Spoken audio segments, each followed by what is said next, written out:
ইসলামী বিশ্ববিদ্যালয়ের ট্যুরিজম এবং হসপিটালিটি বিভাগের সকল শিক্ষক এবং সকল ছাত্রছাত্রীকে অভিনন্দন জানাচ্ছি আজকের দিবস পালন উপলক্ষে।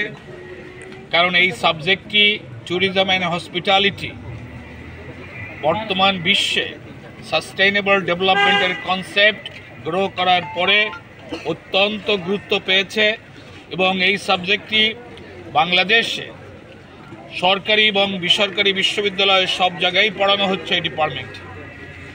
এবছরের যে ট্যুরিজম অ্যান্ড হসপিটালিটির যে থিম, সেই থিম অত্যন্ত গুরুত্বপূর্ণ। এই থিমের উপরে যারা রচনা লিখেছেন এবং পুরস্কার পেয়েছে এবং অন্য যারা রচনা লিখেছে সবাইকে জানাবো। ট্যুরিজমের উপরে কাজ করার অনেক স্কোপ আছে, ট্যুরিজমের উপরে রিসার্চ করার অনেক স্কোপ আছে। বাংলাদেশ ট্যুরিজমের দিক থেকে অনেক পিছিয়ে ছিল।